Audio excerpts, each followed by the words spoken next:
Hey there. Welcome to Millennium Milestone Presents, a site dedicated to storytelling in books, movies, video games, and other exciting genres. Like, share, and subscribe as we get on to Daredevil Born Again, Season 1, Episode 3. How did this episode pan out with the rest of what we've seen so far from last week? Tune in and let's find out. The line between justice and vengeance got even blurrier. Episode 3, Daredevil Born Again, titled Hollow of His Hand, ramps up the tension, leaves us questioning just how far Matt Murdock is willing to go. This episode dives headfirst as Matt's attempt to clear Hector Ayala's name in court hits a snag. After the only witness that could clear Ayala of his innocence refuses to cooperate, Matt risks everything by revealing Ayala's vigilante identity as White Tiger in court, betting the truth might be his only weapon against a corrupt system. The gamble does pay off with an acquittal. Ayala is a free man, exonerated, and Matt gets to go home to celebrate with Heather Glenn, reminiscing about Foggy as he toasts his fallen friend. However, the celebration is brutally cut short outside of Hell's Kitchen. As Ayala steps outside to don the White Tiger suit again and fight crime, he's ambushed and shot by someone brandishing the Punisher's emblem. A deadly message that Hell's Kitchen is still crawling with predators, even when the law claims victory. Meanwhile, Fist's grip over New York continues to tighten, but his newfound power brings cracks in his personal life. His relationship with Vanessa grows increasingly strained, even as they seek therapy from Heather Glenn. Vanessa's feeling more like a trophy wife than a partner. She agreed to the darker sides of Fist's world when it felt like they were in it together, but now his political persona has pushed her into the background. Their therapy sessions with Heather Glenn are meant to bring them closer, but it has created a growing distance. But Vanessa's dissatisfaction only amplifies how Fisk dismisses her concerns. She wants to be involved, not just protected and controlled. This is shown when she takes matters into her own hands and tries to compensate the gangs involved in the shooting of a truck doing a drug run for them. This act displeases him and widens the gap in their relationship. With Fisk's political ambitions clashing against his criminal instincts, he has proven to be just as much a threat from his office as he ever was from the shadows. The hollow of his hand delivers a brutal reminder that justice is never simple in Hell's Kitchen. As Matt's desperation grows and Fisk's influences spread throughout the city, the question remains, will Matt continue to play by the rules, or will he embrace the darkness he's been so desperate to avoid? While I am enjoying the first 3 episodes thus far, I would be remiss if I did not at least acknowledge that there is a divide with the series as a whole among fans. For instance, it has been reported that the viewership for the first 2 episodes for Daredevil Born Again, about 7.3 million, was lower than that of Disney's The Acolyte, which had 11.1 million views in 6 days, or Agatha Long, which drew 9.3 million in its first 7 days, which I do find surprising because I consider those shows bad in comparison to Daredevil Born Again. However, I do get the feeling, based on what I am seeing, that this series is suffering from time away from Netflix. The god-awful use of Daredevil and Fisk in other projects that weakened their characters might have been a contributing factor. It remains to be seen if maybe it might go through the same process that Disney's Andor did when at the beginning its viewership was low, but increased towards the end of its season. Or it just simply might dwindle off. However, we'll have to wait and see if that happens. A significant point of discussion is the shift to a legal-focused narrative with Matt Murdock defending Hector Ayala in court rather than engaging in superhero action as Daredevil.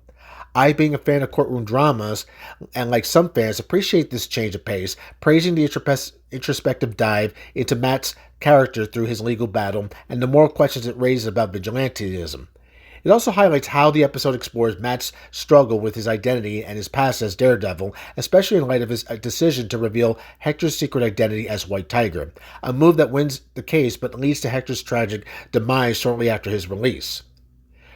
The performances, particularly from Charlie Cox as Matt Murdock and the late Kamar De La Reyes as Hector Ayala, are good and bring empathy to both characters. I love the philosophical debate about using power to save lives versus stepping away from vigilantism as a strong point of the story.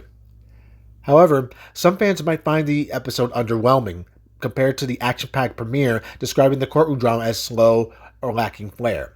The absence of Daredevil in costume is a recurring critique, with viewers expressing disappointment that the episode leans heavily on legal proceedings rather than superhero intrigue. The predictability of the plot and the abruptness of Hector's death have also drawn mixed responses. Some see it as a gut punch that enhances the stakes, while others feel it was rushed or clinched conclusion to an otherwise compelling setup. I fall a little bit on the latter that it might have been rushed and could have been expanded upon at least for one more episode. There's also speculation about how Hector's death might tie into future conflicts, including the potential introduction of another White Tiger, possibly his sister or a relative, or the return of characters like the Punisher hinted through recurring graffiti and symbols. This I can see has also divided amongst fans. Going back to the White Tiger theme, I am not a fan of race swapping and gender swapping characters, let alone even hand-me-downs like they did with Captain America and the Falcon. But I am willing to see how this plays out, being that this is a relative, and perhaps she might earn the right to become the White Tiger if they do the story correctly. As for the Punisher and for the use of his symbol in his way, it gives way to another controversial take. Originally the fictional symbol tied to Frank Castle's brutal vigilante justice, the symbol has been co-opted in recent years by various real-world groups, including some law enforcement military personnel and extremist factions. For some, it's become a symbol of unchecked retribution, anti-establishment sentiment, often divorced from characters' nuanced portrayal in the comics as a traumatized anti-hero. Critics argue that featuring it prominently in Daredevil Born Again risks endorsing or glamorizing these associations, especially in a polarized social climate. On the flip side, supporters argue it's a chance to explore these tensions meaningfully, perhaps contrasting Daredevil's restraint with the Punisher's extremism like they did in Season 2 of the Netflix Daredevil. The contention ultimately stems from how people interpret the emblem, whether as a cool nod or a loaded political statement, or whether Marvel can navigate that divide effectively. Let's see how that goes. But however, what's your take on it? Do you think it's a deliberate provocation or just storytelling choice?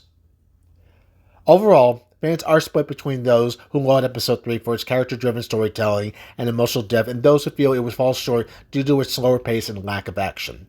The consensus seems to be that while it's a pivotal episode for Matt's arc, it's divisive in execution, leaving viewers eager to see how the fallout unfolds in subsequent episodes. But hey, drop some comments to see what else you have to say about Daredevil's Episode 3, and tell me what you think of some of the points that I've mentioned in this video.